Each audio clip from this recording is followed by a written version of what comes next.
Bienvenue tout le monde à Americana 2009. Ici Michael Mancini, rédacteur en chef de Canada Export, la revue électronique officielle du Service des délégués commerciaux du Canada. Aujourd'hui, je parlerai à un nombre d'entreprises et d'experts canadiens ici en direct à Americana. Je vous invite à vous arrêter toutes les heures pour prêter l'oreille à ce que nos entrepreneurs ont à dire au sujet de leur entreprise. Je vous invite aussi à apprendre davantage au sujet du Service des délégués commerciaux du Canada, le plus grand réseau canadien de professionnels du monde des affaires internationales. N'hésitez donc pas à consulter notre site à déléguéscommerciaux.gc.ca pour connaître tous nos services. Et n'oubliez pas de vous abonner à Canada Export, la revue électronique bimensuelle gratuite. Maintenant, je m'entretiens avec Marie-Hélène Labrie, vice-présidente Affaires gouvernementales et communications avec NRChem. Merci beaucoup d'avoir pris le temps aujourd'hui. Bonjour. Premièrement, parlez-nous de vos produits et services clés.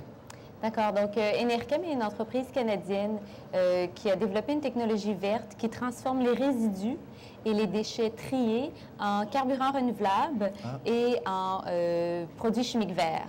Donc, l'entreprise a cette technologie-là, en fait, on développe nos propres usines de production d'éthanol de deuxième génération, l'éthanol cellulosique, des produits chimiques verts, donc le méthanol, qui peuvent remplacer, en fait, finalement, l'utilisation du pétrole, soit dans nos carburants ou soit dans la production de plastique, parce que ces produits chimiques verts-là remplacent aussi l'utilisation du pétrole. Donc, en même temps, ça permet de répondre, finalement, aux objectifs au niveau des réductions des gaz à effet de serre avec le carburant renouvelable. Et donc, à ce niveau-là, donc, on rencontre plusieurs objectifs. Quel débouché avez-vous trouvé dans les marchés étrangers? En fait, il y a une grande demande à travers le monde pour les carburants renouvelables. Donc, plusieurs pays, incluant les États-Unis, ont en fait réglementé pour avoir un minimum de carburants renouvelables dans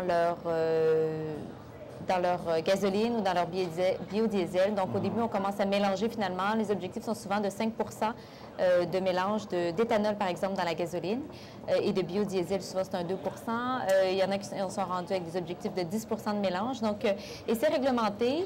Et donc, l'objectif, c'est vraiment de réduire notre dépendance au pétrole. Donc, sécurité énergétique, très importante aux États-Unis, un peu partout dans le monde. Et en même temps, tous les objectifs de réduction, je dirais, finalement, d'objectifs de trouver des solutions à la gestion des matières résiduelles, donc réduction des déchets. Donc, étant donné que nous, on peut prendre le déchet ultime qui vient après le recyclage et le compostage, donc on peut prendre ce déchet-là et éviter finalement l'enfouissement. Donc, il y a énormément de débouchés parce qu'on essaie de trouver des solutions. Et ces déchets-là, en fait, nous, ce qu'on fait, c'est qu'on vient recycler les molécules de carbone et d'hydrogène qui sont dans ces déchets-là qu'on met dans un trou. Et en fait, on peut recycler ça et en fait en faire un carburant renouvelable. Donc, il y a énormément de débouchés un peu partout dans le monde. On se concentre principalement pour l'instant sur le marché de l'Amérique du Nord, mais on est en discussion avec différents partenaires et oui, un peu partout dans le monde. Mais quelle est l'importance de faire des affaires à l'échelle internationale pour NRChem? Bien, écoutez, notre technologie se retrouve vraiment au cœur des enjeux environnementaux, économiques et énergétiques dans le monde. Donc, on répond à une demande qui est là vraiment, qui est mondiale. Donc, pour nous, c'est essentiel et on se voit vraiment comme... la vision, c'est d'être une multinationale. Donc, nous, on a cette technologie-là, on développe nos propres projets d'usine et on regarde le monde comme notre marché. Parle-moi un peu des défis auxquels vous avez dû faire face aux États-Unis. En fait, un des gros défis, en fait, parmi les défis, là, je dirais que au niveau de la connaissance du marché, il faut bien connaître la réglementation, comprendre le marché. Donc, il faut prendre le temps de se familiariser avec le marché, comprendre la réglementation, parce que chaque pays est différent et souvent chaque État est différent. Au Canada, chaque province est différente. Donc, il faut prendre le temps de pouvoir avoir les bonnes personnes ressources aussi qui nous aident au niveau local. Il faut aussi développer des relations avec des partenaires potentiels, que ce soit de notre côté les gens qui ont la matière première qu'on utilise, donc que ce soit les déchets. Et ensuite, nous, on développe des projets pour les d'usines de production de carburant, souvent avec des villes qui ont ces déchets-là et qui essaient de trouver des solutions. Donc, il faut trouver les bons partenaires avec qui travailler au niveau local et aussi, ça peut être au niveau de l'investissement aussi local, avoir un partenaire local pour la construction aussi de ces usines-là. Donc, à différents niveaux, il faut arriver à avoir le bon réseau de partenaires et de contacts sur place. Comment les avez-vous relevés, ces défis? Donc, notre vice-président développement des affaires, c'est une de ses principales responsabilités. Donc, il y a différentes conférences auxquelles on assiste qui nous permettent de faire ces relations-là. On a des gens qui nous appellent d'un peu partout. On a tout le réseau des délégués commerciaux aussi avec lesquels on travaille. Donc, tout ça, ça nous permet de vraiment développer les relations, savoir aussi là-dedans qui est le joueur crédible avec qui on devrait s'associer dans nos projets. J'aimerais parler du service des délégués commerciaux dans un instant, mais comment la situation économique a-t-elle affecté les entreprises canadiennes comme NRChem, par exemple aux États-Unis?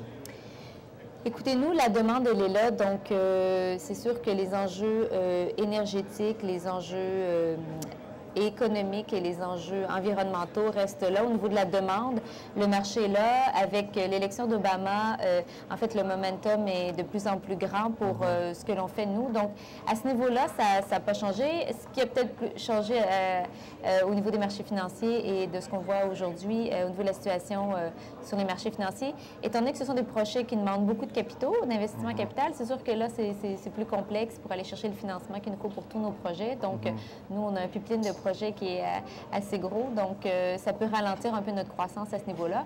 Mais on est toujours en croissance et on embauche encore aussi, et puis on est en croissance. On est passé de 20 employés à 50 employés en un an. Donc, wow! Wow! Et comment notre service des délégués commerciaux a-t-il aidé votre entreprise? Bien, en fait, c'est cette communication-là un peu continue avec ces gens-là qui nous tiennent au courant des opportunités qu'ils voient sur place, que ce soit aux États-Unis. Donc, ils vont nous faire part de certains appels d'offres de différents États. On avait notre président de notre conseil d'administration qui allait en Chine assister à une conférence. On en a profité pour organiser des rencontres pour notre président de conseil d'administration avec différents joueurs en Chine et aussi au Japon. Donc, on a travaillé avec l'ambassade du Canada sur place et même avec les délégations du Québec qui travaillent ensemble donc, pour tout organiser, coordonner, travailler avec nous. Et puis ça a été un succès. Donc, ça a très bien fonctionné. Quel conseil donneriez-vous aux entreprises canadiennes qui cherchent à prendre de l'expansion sur l'échelle internationale? Bien, je pense qu'il faut bien prendre le temps, au niveau de la demande sur place, de comprendre la réalité du marché local, que ce soit au niveau de la réglementation, que ce soit au niveau des partenaires et de comprendre si notre technologie répond vraiment aux besoins sur place. Il faut aussi s'associer avec des gens qui sont locaux pour bien comprendre comment on fait affaire dans ce pays-là. On ne fait pas affaire en Chine comme on fait des affaires aussi aux États-Unis. Donc, il faut bien comprendre la culture locale aussi. Donc, c'est important de bien s'équiper avant et puis d'avoir les bons partenaires, les bonnes personnes, les bons conseillers autour de nous. Merci beaucoup, Marie-Hélène, et bonne chance. Merci beaucoup, ça m'a fait plaisir.